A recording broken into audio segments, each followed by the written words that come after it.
year ago today that Isaiah Campbell made his final start for the Arkansas Razorbacks at Baum-Walker Stadium. He would make one more appearance in the College World Series against Florida State. Do you believe that the game against Florida State is the last, quote-unquote, competitive game that Isaiah Campbell has pitched in? He didn't pitch last year in the Mariners organization. He was with the rookie league team but did not pitch, and, of course, hasn't pitched this year. So that's unbelievable. He's with us right now. Zay, really appreciate your time. It's good to talk to you. How you doing? Yeah, thanks for having me. I'm doing good. Back in Fayetteville, or I'm actually in Bentonville right now, but back in town, just hanging out with some of the guys, and I guess enjoying this little off time that I didn't think I was going to have. Yeah, and I hadn't even realized it until I started thinking about this more, because I know that the Mariners didn't allow you to pitch in the Northwest League last year because they thought you'd thrown enough innings. It has been almost a year since you last pitched in a real game against another opponent. Like, I can't believe that. What's your thought? Yeah, so next week in 7 days, that'd be the last time I faced a live batter.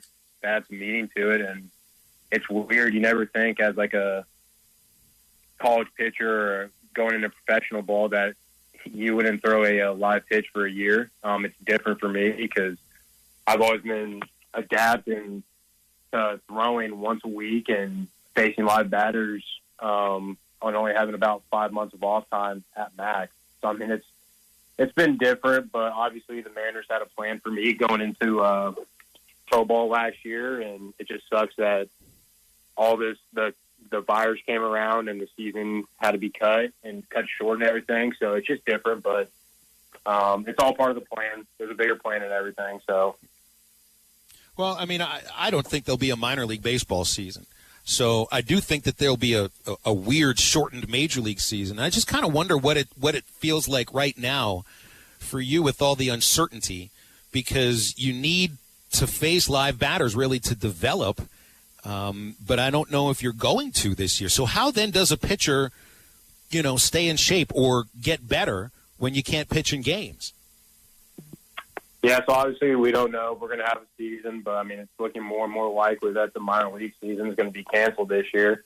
But for me, it's just, since they haven't canceled it yet, it's just taking it like it's like a spring training or getting ready for spring training. I'm with Cody right now, and so we work out every day, 7 days a week, and then we play catch 7 days a week, and we get off the mound.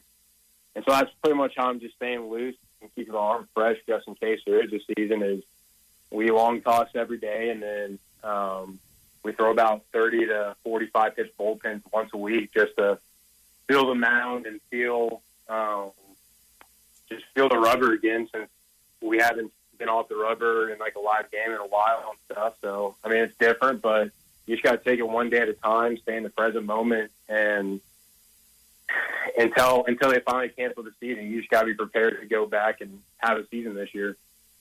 Speaking to Isaiah Campbell here on Halftime, Isaiah, just want to get your I want to go back to your last game inside Baum-Walker Stadium. You were playing Ole Miss in the Super Regional. What do you remember about that game? Because you pitched an absolute beauty. You just allowed 2 hits and 8 1/3 pitched. But I think and me and Phil were talking about this before you got on here, I think a lot of Razorback fans, and especially Phil, will remember that very last moment where you came off the field, Dave Van Horn took the ball from you, and you got arguably one of the biggest ovations, I would argue, in Razorback history. And what was that day like for you? Yeah, to be honest, like when I was in the bullpen before the game, I didn't have my best stuff in the bullpen. I was kind of in my head, I was like, this might be a long day for my last start, but everything kind of just clicked once I got on the mound and saw the fans and just was dialed in. They have 2 runs on 2 home runs, one in the first and one in the ninth. But I think the thing that I remember the most, the 2 things, is when Coach Van Horn came out, took the ball, and shook my hand. That's like a big honor for him to do that.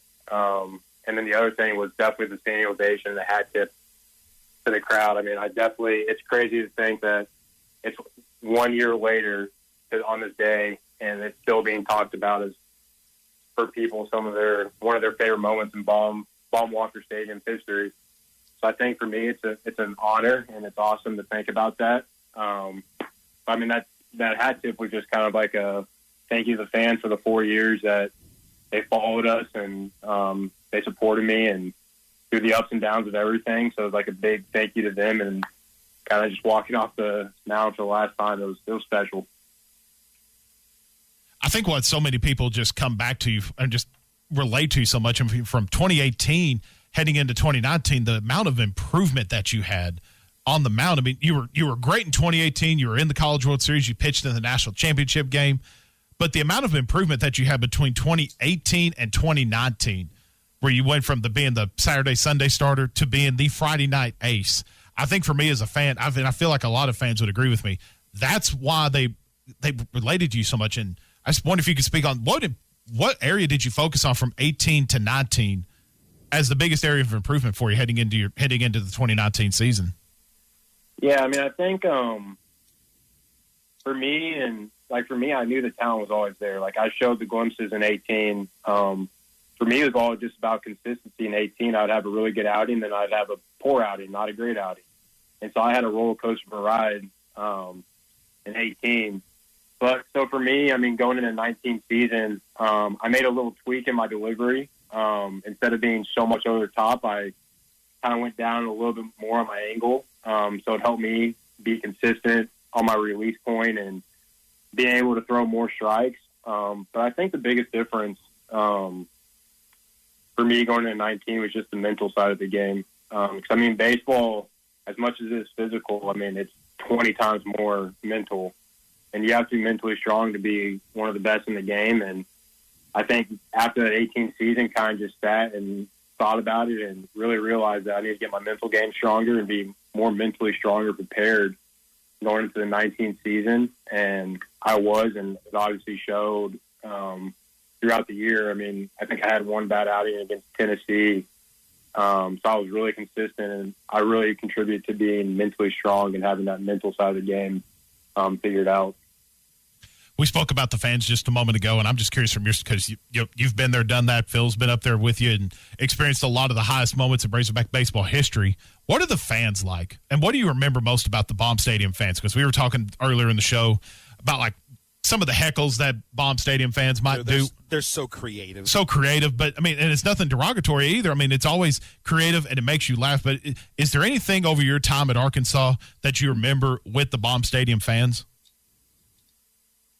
Yeah, I mean, kind of like what you said about their chants and stuff. They were never bad in any form. I mean, they were just having fun. They never like talked too bad about anybody, which was awesome. But also for me, it was just seeing how much they cared about the players and the baseball program itself. I mean, they took care of us. We'd walk in because where we park at, we had to cross the street and walk past all the fans who were tailgating.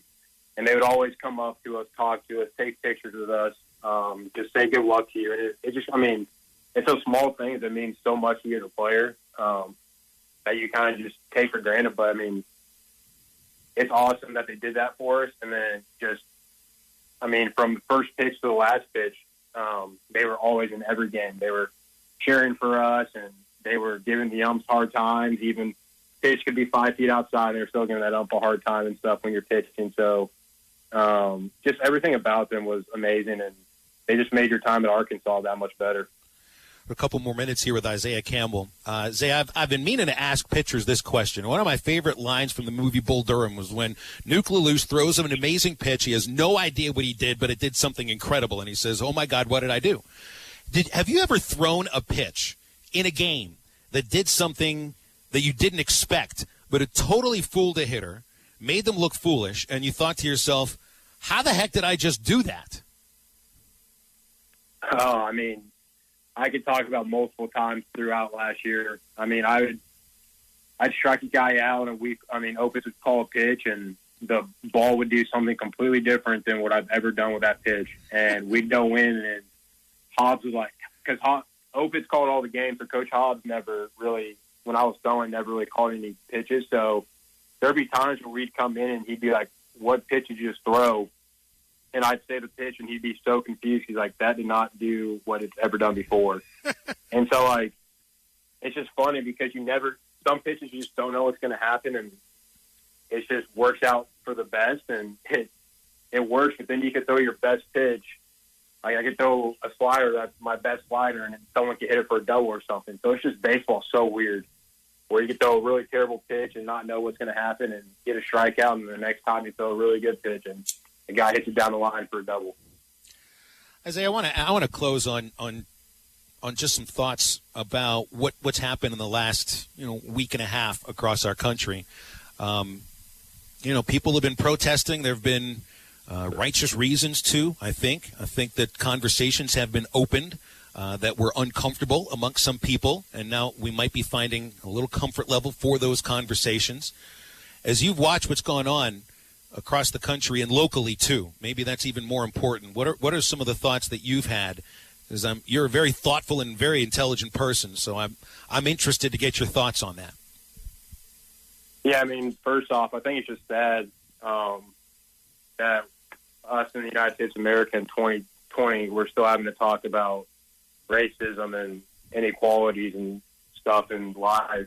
But I mean, I'm thankful that it's kind of coming to the forefront now, and people are seeing that there is a huge problem in this world that we live in, that there's still social injustice and inequality and racism that kind of has been overlooked in a sense by a lot of people. I think it's kind of sad that it took an incident where a person gets killed by a cop for it to come out, but it takes one situation, one incident for people to start talking about it more and more.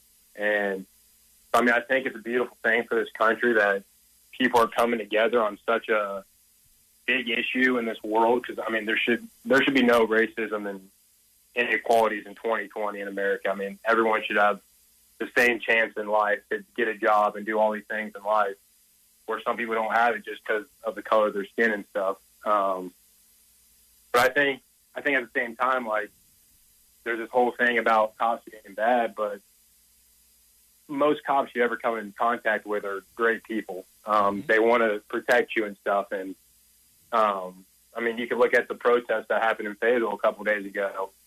I mean, the cops were with the people who were protesting and marching, it was a beautiful thing to see, because for this situation to come together and get more steam and just keep becoming a thing, everyone's got to come together as one and just keep doing this, because I mean, racism is going to be here for as long as we live, for generations to come.